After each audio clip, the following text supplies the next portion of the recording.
Em situações de emergência, cada segundo conta, e saber como agir pode fazer toda a diferença.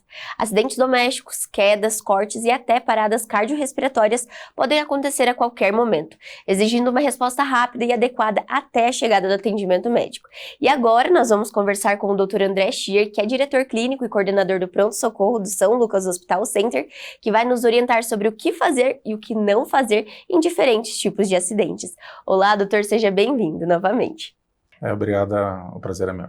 E hoje nós vamos falar sobre primeiro socorro, um pouco sobre acidentes de fato, né, doutor? E quando a gente fala sobre acidente, é algo que não foge do controle muitas vezes, e em outros casos a gente consegue prevenir.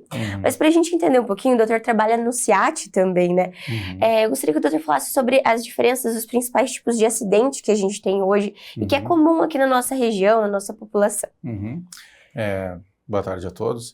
Em primeiro lugar, assim, acho que é importante a gente distinguir um pougo o que é acidente e o que é aquele acidente prevenível, né? Certo. A melhor forma da gente lidar com essa questão é a gente entender que boa parte das vezes alguma conscientização prévia ou alguma preocupação antes do fato acontecer é a melhor forma de lidar com o dano que eventualmente aquele trauma poderia gerar. Então, boa parte dos traumas poderiam ser evitados, né, se a pessoa simplesmente tomasse medidas simples ou medidas de conscientização que diminui a probabilidade dele acontecer, né. Eu trabalho no SEAT realmente há uns 15 anos aproximadamente, né.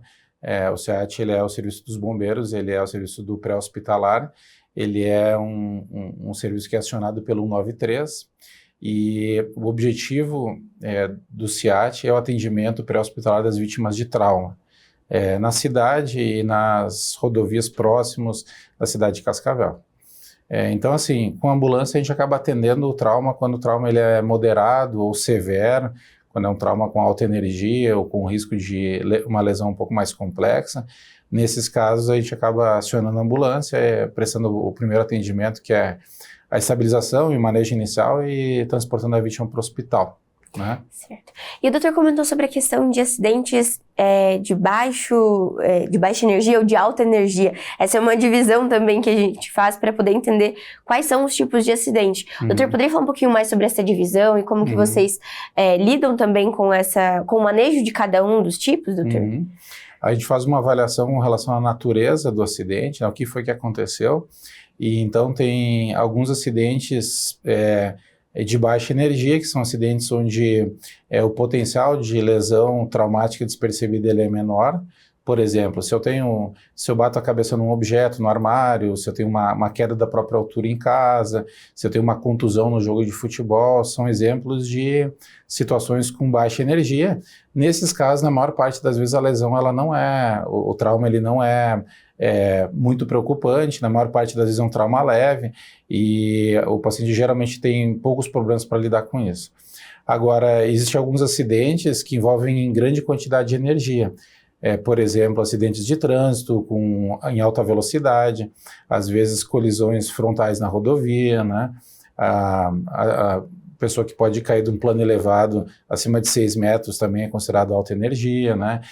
Ferimentos ocasionados por explosões, queimaduras, grandes queimadas também são acidentes com alta energia, e todos esses são acometimentos assim que geram problemas para o paciente no sentido de desdobramentos imediatos, né? E risco de morte, às vezes, dependendo da intensidade do trauma, né? Certo. E doutor, falando dentro desses dois tipos, então, basicamente todos nós estamos suscetíveis a acontecer em algum desses casos, né? O doutor comentou sobre os de baixa energia. O doutor também, como coordenador do pronto-socorro, acaba recebendo esse tipo de paciente. Então, o idoso geralmente acaba tendo bastante queda também. Então, nesse caso, seria esse tipo de acidente. Mas, independente dos casos, precisa ser prestado algum tipo de atenção para esse paciente, né, doutor? E quais são os principais manejos que a gente deve ter? E acho que quando a gente fala sobre isso, é muito importante a gente destacar o que a população pode ou não pode fazer também, né, doutor? Sim. Os grupos etários que mais frequentemente têm esse tipo de acidente são as crianças pequenas, né? Às vezes os idosos também, ou pessoas com algum tipo de deficiência física, né? Esses acidentes domésticos, eles podem variar de acidentes simples até alguma coisa um pouco mais grave. por exemplo. Às vezes crianças pequenas, 2 ou 3 anos, começam a descobrir as coisas da casa, tem o risco de eventualmente colocar alguma coisa na boca e eventualmente fazer uma obstrução de via aérea, né? Às vezes a gente pega também crianças recém-nascidas que estão na fase de amamentação, que pode se afogar com leite, né? E também tem algum problema de ventilação por causa disso. Nessas situações em específico, a obstrução de via aérea em criança, existem algumas manobras que elas podem ser feitas em casa mesmo, né? Que são manobras que, com frequência, o Corpo de Bombeiros orienta, né? Que é a tapotagem, na verdade. A gente coloca a criança numa posição um pouco mais pendida, com a cabeça um pouco virada para baixo, um pouco mais baixo que a altura dos pés, e a gente faz algumas batidinhas nas costas e depois na parte da frente com o objetivo de desengasgar, né? Fora isso, outras coisas que podem ser feitas no domicílio para traumas de baixa energia são os ferimentos cortantes, né? Não é incomum a gente se machucar aí com um copo de vidro, né? Com algum utensílio de louça, né? Ou eventualmente o box do banheiro também. Então, assim, cortes no geral que causam sangramento, eles causam bastante preocupação para o leigo, para o não médico, justamente pela presença do sangue que agita todo mundo, né? Sim. Nesses casos, a gente sugere que se evite colocar qualquer tipo de produto por sobre o ferimento, né? Os antigos, eles tinham o hábito de colocar, às vezes, ervas, às vezes café, pó de café, às vezes açúcar. Açúcar, eu ia falar que eu já ouvi até açúcar. Para diminuir o sangramento. E essas coisas não estão recomendadas, porque, embora dê a impressão de facilitar a coagulação, ela acaba contaminando muito o ferimento e, às vezes, torna até mais difícil a gente fazer limpeza posterior e aumenta a chance de infecção. Então, nesses casos de ferimento com sangramento, por exemplo, a orientação é pegar um pano limpo, às vezes um lenço limpo, uma fraldinha de nenê limpa, e fazer a compressão local do ferimento com um pouco de força, uma compressão assim firme, né? Aí eu vejo que as pessoas têm dificuldade de entender que simplesmente enrolar uma toalha, às vezes ela não é o suficiente, porque a toalha, ela exerce muito pouca pressão direta sobre o ferimento e o ferimento ele continua sangrando e ele vai sujando, vai empapuçando a toalha de sangue e ela vai absorvendo aquele sangue e o ferimento em si ele não é contido. Essa questão das quedas, das fraturas também, que muitas vezes pode acontecer, como a gente citou do caso dos idosos.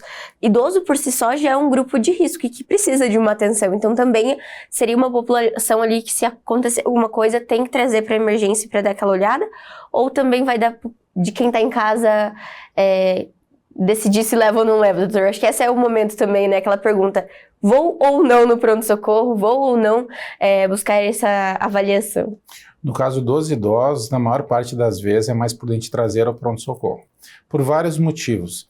Porque o idoso, ele é mais suscetível a fraturas, né? Ele tem, às vezes, osteopenia, osteoporose, que torna o osso mais enfraquecido, ele tem uma chance maior de fraturar o osso, né? A outra questão é que os idosos, às vezes, eles não verbalizam, eles não são claros na verbalização, às vezes eles não querem atrapalhar e ficam escondendo que estão com dor, né? Agora, na semana passada, eu atendi uma senhora no pronto-socorro que estava com uma fratura de quadril há já quase 30 ou 40 dias e não tinha ainda conseguido resolver essa questão. O diagnóstico foi feito no pronto-socorro, né? Então, é comum passar despercebido fratura, especialmente em idosos, né? Existe um padrão muito claro para a gente que trabalha no pronto-socorro, que é aquele idoso na madrugada que cai, que faz uma contusão do quadril e que faz uma fratura de colo de fêmur. É muito frequente no CIAT, o acionamento às 2, às 3 horas da manhã, porque daí o idoso vai dormir, de noite precisa levantar para ir no banheiro, às vezes fazer necessidade, né? Nem sempre liga a luz, nem sempre o chão está sem nenhum obstáculo, né? E daí a pessoa já é idosa, está meio sonolenta, às vezes tomou medicação para dormir na noite anterior. Então é muito frequente o idoso cair, especialmente de madrugada, e gerar um trauma de quadril que com frequência tem fratura associada e precisa de tratamento específico. Doutor, falando sobre o caso de acidentes, então, de alta energia, o doutor citou a questão dos acidentes de trânsito, então, e hoje é algo que a gente vê muito presente na realidade da nossa cidade, de Cascavel e no geral. Quais são os procedimentos também que devem ser feitos? Porque eu acredito que no momento do desespero, muitas vezes a gente tenta agir para ajudar e acaba atrapalhando, né? Então, sob o ponto de vista de pronto-socorro, primeiros socorros, o que fazer e o que não fazer também nesses casos, doutor? A primeira orientação é tentar manter a calma, porque a gente com um pouco mais de calma, a gente consegue pensar um pouco melhor e a gente consegue ajudar a cooperar com as pessoas que vão atender o acidente, né? A segunda questão é importante enfatizar que nem todo acidente de trânsito na cidade ele tem vítimas, né? Às vezes acontece um acidente, 2 carros colidem e os condutores estão ilesos, o acidente não tem muita energia, então nesses casos não há necessidade do deslocamento da ambulância para o local e nesses casos basta fazer o boletim de ocorrência e os trâmites burocráticos associados ao acidente, né? Quando há presença de vítima no local, a orientação que a gente normalmente dá é o seguinte: primeiro, é estar próximo da pessoa que está machucada e fazer o acionamento pelo telefone 193 para ter a orientação específica do pré-hospitalar com relação à vítima, né? Nesses casos, a pessoa vai ligar o 193, vai falar com o telefonista que vai solicitar dados do número do telefone e a localização do acidente. Na seguida, o telefonista ele passa a ligação para o médico e o médico faz uma triagem, ele faz uma avaliação de como está a vítima. Então, às vezes, conversa com a própria pessoa que está no telefone e, às vezes, se a pessoa machucada ela tem condição de falar no telefone, ela mesma fala diretamente com o médico. Então, essa avaliação por telefone, ela dá uma ideia muito próxima da gravidade, do potencial de gravidade, da necessidade ou não da ambulância e também da necessidade ou não da ambulância avançada. E daí é importante a gente explicar o seguinte: no momento da triagem, a primeira definição que é feita pelo médico regulador é a necessidade ou não do encaminhamento da ambulância. Se o trauma é leve e não há necessidade de mobilização e a pessoa pode ir por meios próprios, depois procurar o pronto-socorro, nem sempre precisa mandar a ambulância. Às vezes, há necessidade do atendimento da ambulância e as perguntas que o médico faz, além de definir a ida da ambulância para o local, é com relação a sinais e sintomas de gravidade que possam sugerir um risco de morte nos próximos minutos. Então, nessas situações onde já é identificada uma gravidade maior, não vai apenas a ambulância para o local com o bombeiro socorrista, mas também vai o médico intervencionista do pré-hospitalar, né, o médico do SIAT, para fazer a abordagem inicial e o manejo já das lesões ameaçadoras à vida, né? E, doutor, falando sobre essa questão ainda do paciente ali que sofreu um acidente, quem tá perto, o doutor, como disse, primeiro ter calma, acionar o serviço de emergência, mas tem essa questão também do mexe o paciente do local, que eu acho que é muita dúvida, assim, né? Às vezes tá no meio da rua, daí o medo da população é se vai acontecer alguma coisa. Tira o paciente, não mexe no paciente, o que faz, doutor? Deixa ali que a ambulância vem. Como que maneja também nesses casos? E as orientações que vocês dão também para quem tá geralmente acionando o serviço? Esse ponto é bem interessante, porque lá nos idos dos anos 90, os anos 2000, quando começou os serviços de atendimento pré-hospitalar, existia um rigor muito grande e uma orientação muito forte para a população no sentido de não tocar e não movimentar a pessoa. Então, assim, as pessoas elas foram ensinadas a não tocar o paciente, não mexer no paciente, não fazer nada com o paciente e esperar que o socorro chegue. Na verdade, parte desses casos, às vezes a pessoa nem machucada tá, às vezes o motociclista nem chegou a machucar, às vezes o machucado foi só no tornozelo ou no pé e a população fica em volta ali, o motociclista quer levantar e não levanta, não mexe, vamos chamar a ambulância, às vezes a pessoa envolvida no acidente está preocupada que possa ter alguma lesão e insiste muito para a pessoa não mexer. Então, assim, com o desenvolvimento, com a experiência que os serviços pré-hospitalares eles tiveram, o que se viu? Se viu que uma boa parte desses traumas que não são traumas graves, eles com muito pouca probabilidade têm algum risco maior de lesão grave de coluna ou de pescoço que possa trazer algum prejuízo neurológico para o paciente. Então, se o paciente está acordado, se o paciente está conversando e ele está falando para você que ele não tem dor no pescoço, que ele não tem dor nas costas, que ele está bem, que ele só machucou o braço, que ele só machucou a perna, não há problema do paciente sentar, não há problema da vítima sentar, não há problema de tirar o capacete, né? Esses casos, a movimentação do capacete, a mobilização da pessoa, são nos casos moderados ou graves, ou nos casos onde a pessoa está consciente, ela está relatando dor nas costas, está relatando dor no pescoço. Nesses casos, a probabilidade de ter alguma lesão de coluna vertebral ela é maior. Então, assim, resumidamente, o popular que está no local do acidente, ele pode conversar com a pessoa, com a vítima, e perguntar o que a vítima está sentindo, né?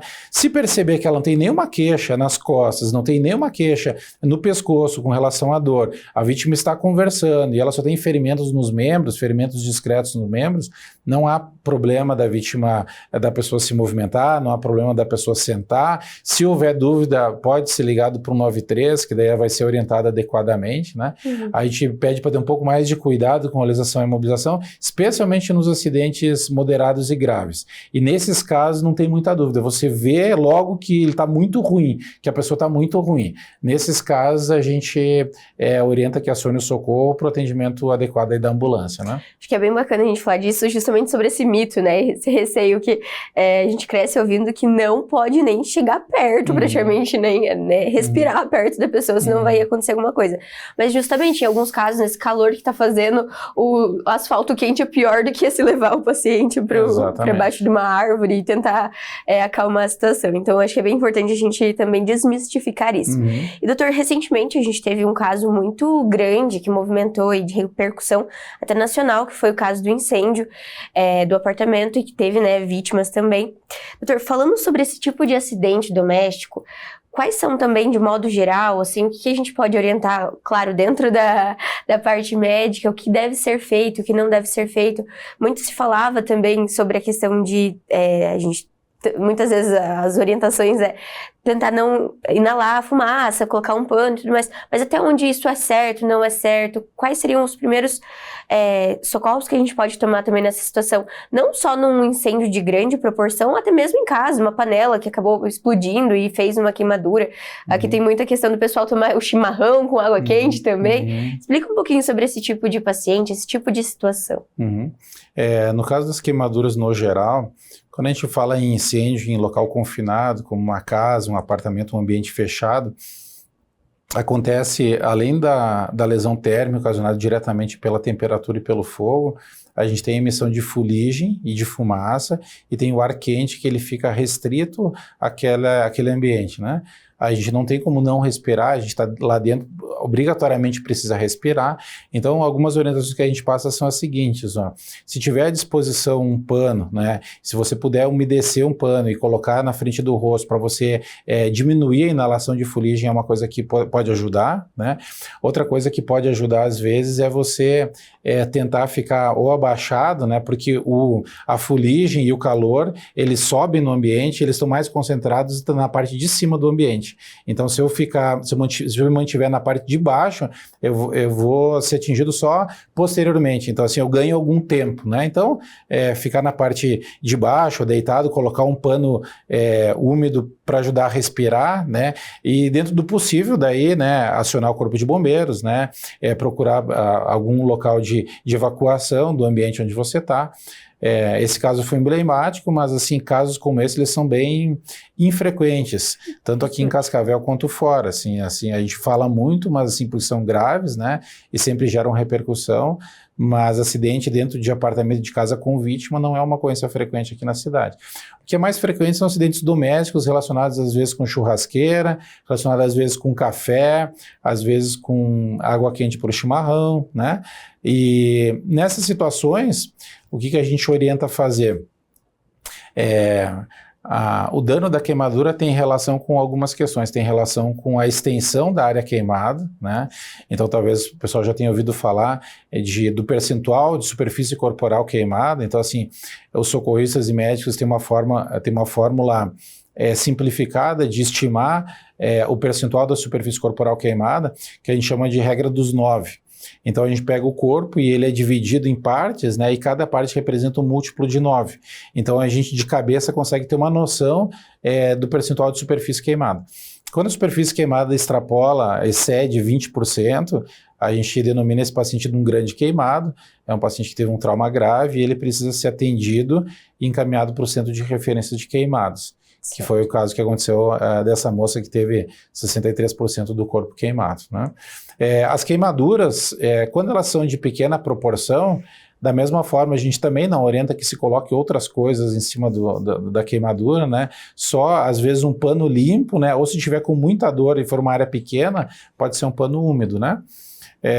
E em casos onde a queimadura atingiu a face, a região do pescoço, tem algumas áreas que são áreas mais sensíveis para a queimadura, que, embora às vezes não extensas, elas são preocupantes. Então, assim, a região das mãos, a região da face, a região do pescoço, a região da genitália são locais sensíveis que precisam de uma atenção especial. No caso de queimaduras de face, os médicos e bombeiros eles têm uma certa preocupação porque depois da queimadura, nos minutos que se seguem, nas horas que se seguem, normalmente acontece um edema da área que foi queimada. Quando foi queimado as vias aéreas, a região do nariz, a região da boca, da orofaringe, existe um risco de começar a edemaciar e a pessoa ter um pouco de dificuldade para respirar. Né? E nesses casos, as pessoas que lidam com queimados, elas estão orientadas a agir preventivamente para evitar, para garantir uma via aérea, que a gente fala, né? Para ventilar o paciente, para evitar que o paciente tenha desdobramentos e posteriormente a gente não consiga, a pessoa não consiga respirar. Foi o caso da senhora que foi atendida aqui no hospital. Uma das 2 vítimas desse incêndio foram atendidas aqui no Hospital São Lucas. A senhora foi atendida no pronto-socorro por mim e por uma outra colega que estávamos de plantão, e a criança foi atendida no Kids, né? Então, um desses exemplos é essa senhora, ela inalou bastante fuligem, e ela veio com bastante sinais de queimadura de face e de pescoço, então ela foi sedada, ela foi entubada para garantir a perviedade da via aérea, e posteriormente ela foi manejada na UTI, e graças a Deus evoluiu bem, e inclusive já teve alta e foi para casa. No caso de doenças como o infarto, algo assim também, doutor, a pessoa apresenta os sinais antes, muitas vezes, de fato, ter ali uma situação de mal-estar maior. Mas também tem que buscar o pronto-socorro. E pode ser feito pelo próprio, por exemplo, familiar e deslocar? Como que geralmente vocês também orientam sobre isso? Se existe alguma forma correta ou não de fazer? A perda de consciência, o desmaio, nunca é normal, ele sempre é motivado por algum fator. Às vezes esse fator é benigno, por exemplo, aquelas pessoas que têm medo de sangue, medo de agulha, ou a pessoa passa mal quando está num ambiente muito quente, né? Às vezes é um desmaio simples que não está relacionado com nenhuma doença subjacente. Mas às vezes a pessoa desmaia e ela tem alguma condição de saúde que predispôs aquele desmaio e ela não sabe, normalmente ela não sabe. Então, quando o desmaio ele acontece, sempre é prudente levar o paciente no pronto-socorro para fazer uma avaliação, para verificar a pressão arterial, para verificar os sinais vitais, os batimentos do coração, para verificar o HGT, que é a glicose, para ver se está tudo bem, né, e fazer uma avaliação médica, né? Algumas doenças, o AVC, o infarto, as próprias arritmias, elas também podem causar desmaios e perda de consciência e precisam ser vistos no pronto-socorro. A questão do transporte, a questão de como levar, será que eu chamo a ambulância? Será que eu coloco no carro e eu levo? Se a pessoa persiste com a perda de consciência, é muito difícil você pegar uma pessoa inconsciente, desmaiada, e colocá-la no carro e levar ela para o hospital. Quando a pessoa está inconsciente, me parece óbvio a necessidade da ambulância para ser assistida e transportada para o hospital. Às vezes a pessoa desmaiou, mas a pessoa já recobrou a consciência. Ela já está conversando, ela já está sentada, a pessoa não está mais não responsiva, a pessoa já está respondendo. Nesses casos, depende um pouco da condição, se a pessoa tem um carro à disposição ou tem alguém para levá-la ao pronto-socorro, não necessariamente há necessidade de ambulância. Se você está próximo do hospital, está assistido por um familiar, né? Se você já recobrou a consciência, já está conversando, já está melhor, você pode ser colocado no banco de um carro, ser levado por alguém para o pronto-socorro para ser avaliado, né? Nos casos de que a perda de consciência ela se continua, daí é necessário acionar a ambulância, no caso 192 ou 193. Normalmente quando é um caso clínico 192 e quando houve trauma mesmo, daí o 193, que é o CIAT. Doutor, falando de modo geral, para a gente já encerrar nossa conversa, quais seriam as principais orientações que o doutor deixaria para a nossa população, tanto sobre esses acidentes de casa, acidentes de trânsito, o doutor que tem uma vasta experiência, já são quase 15 anos de CIAT, mais de 15 anos, e também de pronto-socorro. Acredito que tenha muito aprendizado também por trás disso, né, doutor? Não só como médico profissional, mas como pessoa. E diante de tantas situações, quais são as principais recomendações que o doutor deixa para nós? Acho que a principal sugestão e orientação é se preocupar com isso, assim, pensar a respeito e tomar medidas previamente ao acontecimento ao trauma. No caso do trauma, a medida mais eficaz disparada para diminuir a morbimortalidade do trauma é a prevenção. E daí nos mais variados aspectos. Então, quando eu tenho uma piscina em casa e criança pequena, eu preciso cercar, eu preciso ter uma barreira física, eu não posso contar só com a minha atenção, né? Da mesma forma, existem algumas orientações com relação à amamentação, para diminuir a chance de engasgo, né? Da mesma forma, assim, os objetos que você deixa em casa para crianças pequenas, você diminui o risco se eles não estão expostos, né? Quando eu vou me deslocar na cidade e andar de carro, eu preciso estar com cinto de segurança, eu tenho que evitar o uso de bebida alcoólica, se possível, evitar andar de motocicleta, evitar andar de patinete, né? Se for feito com um dispositivo adequado, um capacete bom, bem fixo na cabeça, né?